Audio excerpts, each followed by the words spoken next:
Hello friend, स्वागत है आपका हमारे YouTube channel study smart IQ में। और मैं हूं सबा परवीन और आज हम फिर पढ़ने जा रहे हैं आरआरबी एनटीपीसी 2025 के लिए जीके जीएस की क्लास। ठीक है, जीके जीएस की क्लास जिसमें हम डिस्कस कर रहे हैं प्रीवियस ईयर क्वेश्चन। और ये हमारी क्लास 54 है। इससे पहले हम 53 क्लासेस कर चुके हैं। सो आई होप आपको ये वीडियो पसंद आती हो। तो ऐसे ही वीडियो देखने के लिए हमारे चैनल को लाइक करें, शेयर करें, सब्सक्राइब करें। तो चलिए स्टार्ट करते हैं आज की हमारी क्लास। सो फर्स्ट क्वेश्चन है, वर्ष 1962 में भारत चीन युद्ध के दौरान इस्तीफा देने वाले मंत्री का नाम बताइए। तो 1962 में भारत और चीन का जब युद्ध हुआ था उस समय इस्तीफा देने वाले मंत्री का नाम क्या है?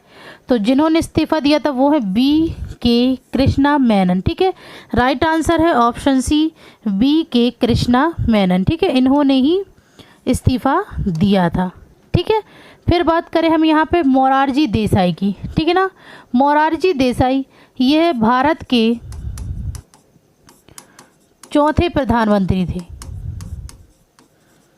ठीक है, ये भारत के चौथे प्रधानमंत्री थे मोरारजी देसाई। ठीक है, फिर लाल बहादुर शास्त्री, तो ये भारत के दूसरे प्रधानमंत्री थे।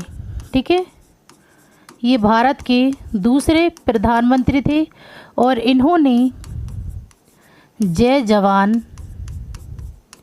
जय किसान का नारा दिया था। ठीक है ना, जय जवान जय किसान का नारा दिया था लाल बहादुर शास्त्री ने। ठीक है, फिर हम बात करें सरदार पटेल। तो सरदार पटेल यानी कि सरदार वल्लभ भाई पटेल। ठीक है, सरदार पटेल यानी वल्लभ भाई पटेल। तो वल्लभ भाई पटेल को लौह पुरुष के नाम से जाना जाता है। ठीक है ना, भारत में इन्हें लौह पुरुष के नाम से जाना जाता है और इन्हें भारत का विस्मार्क भी कहा जाता है। ठीक है, इन्हें भारत का विस्मार्क भी कहा जाता है। और सरदार पटेल ये भारत के पहले गृह मंत्री और पहले उप प्रधानमंत्री थे। ठीक है ना, उप प्रधानमंत्री थे। पहले गृह मंत्री और पहले उप प्रधानमंत्री थे सरदार पटेल। और इन्हें सरदार की उपाधि कब प्राप्त हुई थी? तो ये इन्हें बारदोली सत्याग्रह के बाद प्राप्त हुई थी। ठीक है ना, बारदोली सत्याग्रह में इन्हें ये उपाधि प्राप्त हुई थी सरदार की, जो कि वहाँ की महिलाओं ने इन्हें प्रदान की थी। ठीक है, चलिए नेक्स्ट है, इनमें से गुजरात में खोजा गया हड़प्पा स्थल कौन सा है? तो इनमें से कौन सा शहर है जो गुजरात में खोजा गया हड़प्पा स्थल का कौन सा हिस्सा है जो गुजरात में खोजा गया है? तो ये है धोलावीरा। ठीक है, राइट आंसर है ऑप्शन डी, धोलावीरा। ये गुजरात में खोजा गया है। और इसकी खोज कब हुई थी? तो इसकी खोज हुई थी 1967-68 के बीच इसकी खोज हुई थी धोलावीरा की। ठीक है, फिर हम बात करें हड़प्पा की। तो हड़प्पा की खोज कब हुई थी? तो ये हुई थी 1921 में। किसने की थी? तो ये की थी दयाराम साहनी ने। ठीक है ना, दयाराम साहनी ने हड़प्पा की खोज की थी। फिर अगर हम बात करें मांडा शहर की, ठीक है ना, मांडा शहर, तो यह सिंधु घाटी सभ्यता का खंडहर है। ठीक है ना, खंडहर था। ठीक है ना, मांडा जो कि सिंधु घाटी सभ्यता का खंडहर था। ठीक है, नेक्स्ट है, निम्नलिखित में से किस राजा ने कश्मीर में चौथी बौद्ध संगीति का आयोजन किया? तो किस राजा ने कश्मीर में चौथी बौद्ध संगीति का आयोजन किया था? तो ये किया था कनिष्क ने। ठीक है ना, कनिष्क ने चौथी बौद्ध संगीति का आयोजन किया था कश्मीर में। और चौथी बौद्ध संगीति के अध्यक्ष कौन थे? तो चौथी बौद्ध संगीति के अध्यक्ष थे वसुमित्र। ठीक है ना, वसुमित्र ये चौथी बौद्ध संगीति के अध्यक्ष थे। अगर हम बात करें तो कितनी बौद्ध संगीति आयोजन हुई थी? तो 4 बौद्ध संगीति का आयोजित हुई थी। ठीक है ना, 4 बौद्ध संगीति आयोजित हुई थी। और ये किन किन ने करवाई थी? तो इसे याद करने की ट्रिक है, तो ये 4 राजाओं ने करवाई थी। ठीक है ना, चारों जगह अलग अलग। तो किस किस ने करवाई थी? तो उसको याद करने की ट्रिक है, ए के, ठीक है। तो ए से अजात शत्रु, के से कालाशोक, फिर ए से अशोक और के से कनिष्क, ठीक है ना। तो इन राजाओं ने करवाई थी, ठीक है ना। पहली अजातशत्रु ने, दूसरी कालाशोक ने, तीसरी अशोक ने और चौथी कनिष्क ने करवाई थी। कहाँ पर करवाई थी ये इन्होंने, तो उसको भी याद करने की ट्रिक है, ठीक है ना, कि कहाँ पर करवाई थी। तो उसको याद करने की ट्रिक है, राजा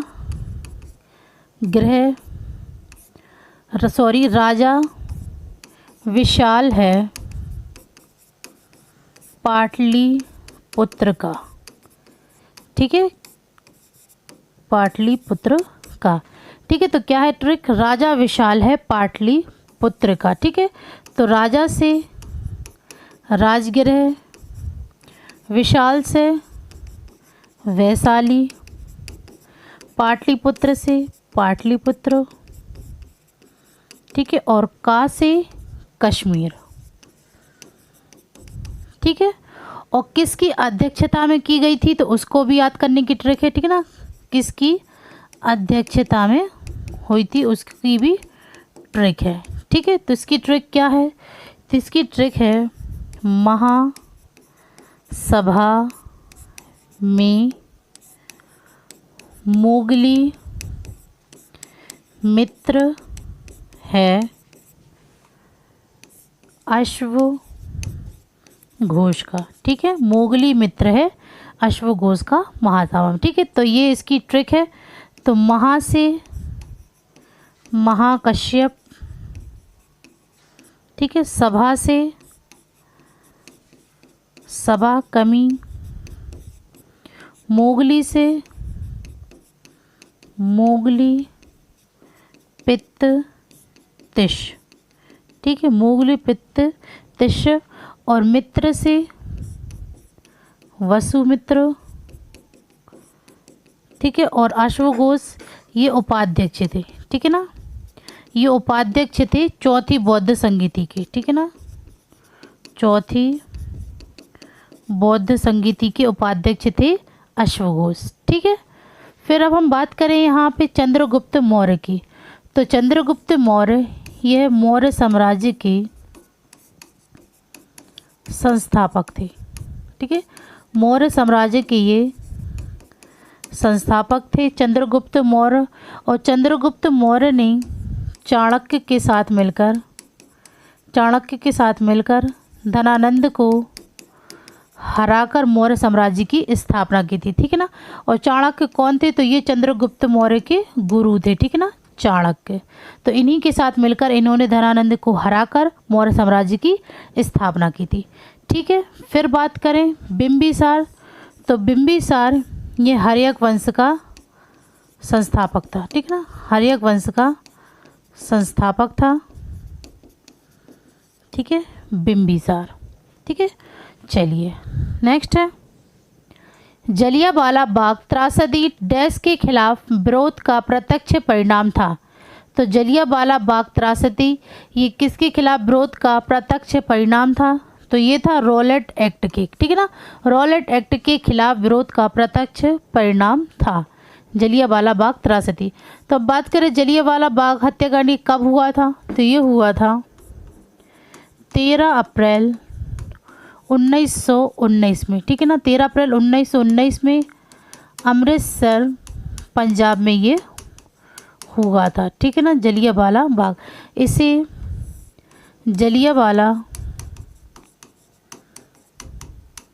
जलियांवाला नरसंहार भी कहते हैं, ठीक है ना, जलियांवाला नरसंहार भी इसे कहते हैं।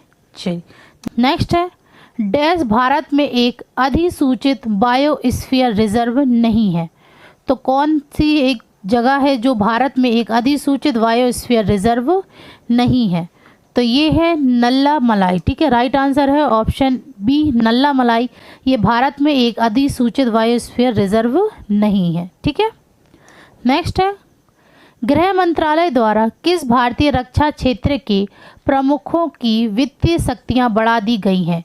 तो गृह मंत्रालय द्वारा किस भारतीय रक्षा क्षेत्र के प्रमुख की वित्तीय शक्तियों को बढ़ा दी गया है? तो ये है केंद्रीय सशस्त्र पुलिस बल। ठीक है, राइट आंसर है ऑप्शन डी, केंद्रीय सशस्त्र पुलिस बल की वित्तीय शक्तियों को बढ़ा दिया गया है। ठीक है, नेक्स्ट है, भारत में वाणिज्यिक बैंकों का डैश को ऋण के वितरण में सबसे अधिक हिस्सा है। तो भारत में वाणिज्यिक बैंकों का डैश के ऋण में वितरण में सबसे अधिक हिस्सा है। तो सबसे अधिक हिस्सा ये किसका है? तो ये है कृषि का। राइट आंसर है ऑप्शन सी, कृषि। नेक्स्ट है, निम्नलिखित में से कौन सा मुख्य ऊतक है जो पौधे में पानी को उसकी जड़ों से पत्तियों तक पहुंचाता है? तो इनमें से कौन सा मुख्य ऊतक है जो कि पौधे में पानी को उसकी जड़ों से पत्तियों तक पहुंचाता है? ठीक है, तो ये है जाइलम। राइट आंसर है ऑप्शन डी, जाइलम है जो कि पौधों में पानी को उसकी जड़ों से पत्तियों तक पहुंचाता है। नेक्स्ट है, भोजन के पाचन में कौन सहायता करता है? तो जो भोजन का पाचन है इसको कौन सहायता करता है? तो ये है लार। ठीक है ना, लार जो कि भोजन के पाचन में सहायता करती है। नेक्स्ट है, 2019 में 11वां ब्रिक्स शिखर सम्मेलन किस शहर में आयोजित किया गया था? तो 2019 में 11वां ब्रिक्स शिखर सम्मेलन ये किस शहर में आयोजित किया गया है? ठीक है ना, किस शहर में आयोजित किया गया है? तो ये किया गया है ब्रासीलिया में। ठीक है ना, ब्रासीलिया में ये आयोजित किया गया। नेक्स्ट है, एलिफेंटा की गुफाएं कहाँ स्थित हैं? एलिफेंटा की गुफाएं ये कहाँ स्थित हैं? तो ये है घारापुरी द्वीप में। ठीक है ना, घारापुरी द्वीप में ये स्थित है एलिफेंटा गुफाएं। ठीक है, तो ये कहाँ पर है? तो ये है औरंगाबाद, औरंगाबाद महाराष्ट्र में ये स्थित है। ठीक है ना, एलिफेंटा गुफाएं। ठीक है, चलिए नेक्स्ट है, निम्नलिखित में से कौन सा भारत में विद्युत उत्पादन का मुख्य स्रोत है? तो भारत में विद्युत उत्पादन का मुख्य स्रोत कौन सा है? तो ये है ताप विद्युत। राइट आंसर है ऑप्शन ए, ताप विद्युत। नेक्स्ट है, किस वर्ष सूरत अधिवेशन में भारतीय राष्ट्रीय कांग्रेस ताप्ती नदी के तट पर दो समूह में विभाजित हो गई? तो सूरत अधिवेशन कब हुआ था? जब भारतीय राष्ट्रीय कांग्रेस तट पर ताप्ती नदी के तट पर दो सतहों में विभाजित हो गई थी। ठीक है ना, तो सूरत अधिवेशन ये हुआ था 1907 में। ठीक है ना, राइट आंसर है ऑप्शन सी, 1907 में हुआ था और उस समय ये दो भागों में बंट गया था। ठीक है ना, दो समूह में बंट गया था। तो कौन कौन से समूह में? तो ये बंट गया था नरम दल और गरम दल। ठीक है ना, नरम दल और गरम दल में ये बंट गया था। ठीक है ना, तो अगर हम यहाँ पे बात करें गरम दल के नेता कौन कौन थे? तो गरम दल के नेता थे लाल बाल पाल एंड अरविंदो घोष। ठीक है, ये गरम दल के नेता थे। लाल से है लाला लाजपत राय। ठीक है, लाला लाजपत राय। बाल से बाल गंगाधर तिलक। ठीक है, बाल गंगाधर तिलक। और पाल से बिपिन चंद्र पाल। ठीक है, ये गरम दल के नेता थे। चलिए नेक्स्ट है, निम्नलिखित युग्मों में से सही सम्मिलित जोड़ी उनके मुख्यालय वाला संगठन का चयन करें। तो इन चारों ऑप्शन में से कौन सी सही जोड़ी है जो अपने मुख्यालय से मैच है? ठीक है ना, तो हमें सही जोड़ी बताना है इसमें कौन सी है। तो सबसे पहले देखें यूनेस्को। तो यूनेस्को का मुख्यालय जिनेवा में नहीं, ये गलत है, इसका मुख्यालय जिनेवा में नहीं है, इसका मुख्यालय है पेरिस फ्रांस में। ठीक है ना, पेरिस फ्रांस में इसका मुख्यालय है। फिर है ILO, तो ये वॉशिंगटन में नहीं है। ठीक है ना, तो ये भी गलत हो गया। तो इसका ILO का मुख्यालय कहाँ पर है? तो ये है जिनेवा। ठीक है ना, जिनेवा स्विट्ज़रलैंड में। ठीक है, फिर है UNIDO वियना। तो ये सही जोड़ी सम्मिलित है। ठीक है ना, क्योंकि UNIDO का मुख्यालय वियना में ही है। ठीक है, फिर यहाँ पे बात कर IMF पेरिस में, तो ये भी गलत है, ठीक है ना। तो IMF ये गलत है, ये पेरिस में नहीं है इसका मुख्यालय है जिनेवा में, ठीक है ना। सॉरी, इसका मुख्यालय है वॉशिंगटन DC में, वॉशिंगटन DC में इसका मुख्यालय है IMF का, ठीक है ना। तो इसका राइट आंसर है ऑप्शन सी। चलिए नेक्स्ट है, मानव उपयोगकर्ता और कंप्यूटर हार्डवेयर के बीच एक इंटरफेस को डैश के रूप में जाना जाता है। तो मानव उपयोगकर्ता और कंप्यूटर हार्डवेयर के बीच एक इंटरफेस होता है, तो उसे किसके रूप में जाना जाता है? तो उसे जाना जाता है ऑपरेटिंग सिस्टम के रूप में। तो राइट आंसर है ऑप्शन ए, ऑपरेटिंग सिस्टम। नेक्स्ट है, किस सक्रिय ज्वालामुखी को भूमध्य सागर का प्रकाश स्तंभ कहा जाता है? तो किस सक्रिय ज्वालामुखी को भूमध्य सागर का प्रकाश स्तंभ कहा जाता है? तो ये कहा जाता है स्ट्रोम्बोली, ठीक है। राइट आंसर है ऑप्शन सी, स्ट्रोम्बोली को ही भूमध्य सागर का प्रकाश स्तंभ कहा जाता है। नेक्स्ट है, वायसराय की कार्यकारी परिषद में शामिल होने वाले पहले भारतीय का नाम बताइए। तो पहले भारतीय कौन है जो वायसराय की कार्यकारी परिषद में शामिल हुए थे? तो ये थे सत्येंद्र प्रसन्न सिन्हा। राइट आंसर है ऑप्शन बी, सत्येंद्र प्रसन्न सिन्हा। नेक्स्ट है, विश्व व्यापार संगठन किसे बढ़ावा देता है? तो विश्व व्यापार संगठन यह किसे बढ़ावा देता है? तो ये बढ़ावा देता है बहुपक्षीय व्यापार को। राइट आंसर है ऑप्शन डी, बहुपक्षीय व्यापार। नेक्स्ट है, श्री हरिकोटा से PSLV-C-17 द्वारा एक उपग्रह G-SAT-12 लॉन्च किया गया था। तो PSLV-C-17 द्वारा एक डैश उपग्रह जो कि G-SAT-12 लॉन्च किया गया है। तो ये एक संचार उपग्रह है, ठीक है ना। राइट आंसर है ऑप्शन बी, एक संचार उपग्रह है, ठीक है। नेक्स्ट है, निम्नलिखित में से कौन भारत के संविधान के गणतांत्रिक होने का कारण है?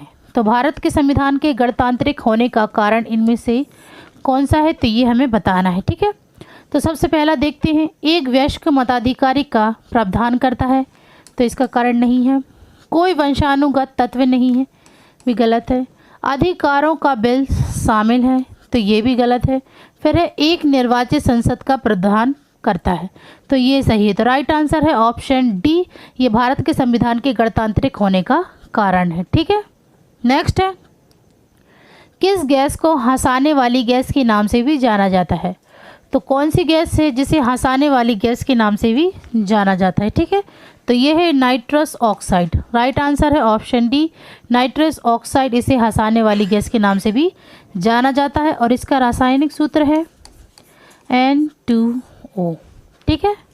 नेक्स्ट है, सभी गांवों में पेयजल आपूर्ति सुनिश्चित करने के लिए 2002 में डैश की शुरुआत की गई थी। तो सभी गांवों में पेयजल आपूर्ति सुनिश्चित करने के लिए किसकी शुरुआत की गई थी?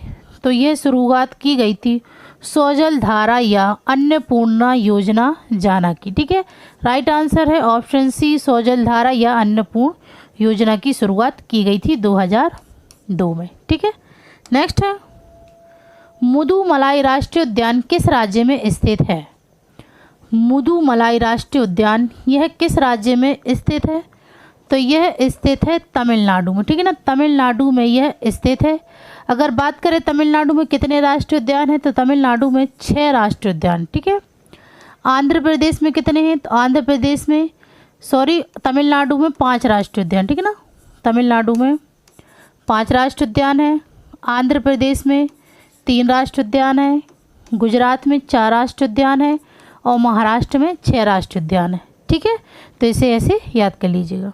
चलिए नेक्स्ट है, निम्नलिखित में से किसे वर्ल्ड वाइड वेब का जनक कहा जाता है?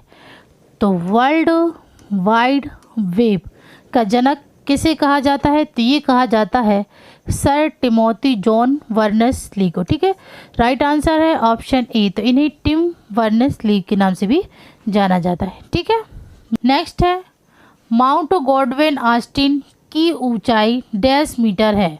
तो माउंट गॉडविन ऑस्टिन जिसे K2 के नाम से भी जाना जाता है, तो इसकी ऊंचाई कितने मीटर है? तो इसकी ऊंचाई है 8,611 मीटर। राइट आंसर है ऑप्शन सी। तो गॉडविन ऑस्टिन है ये दुनिया की दूसरी सबसे ऊंची चोटी, ठीक है ना, दूसरी सबसे ऊंची चोटी है, ठीक है, गॉडविन ऑस्टिन। और दुनिया की सबसे ऊंची चोटी या पहली कह दें या दुनिया की सबसे ऊंची चोटी, सबसे ऊंची चोटी ये कौन सी है? तो ये है माउंट एवरेस्ट, ठीक है। माउंट एवरेस्ट यह दुनिया की सबसे ऊंची चोटी है जिसकी ऊंचाई है 8,849 मीटर, ठीक है। तो ये थी आज की हमारी क्लास। तो आई होप आपको ये वीडियो पसंद आई हो। तो ऐसे ही वीडियो देखने के लिए हमारे चैनल को लाइक करें, शेयर करें, सब्सक्राइब करें। Thank you.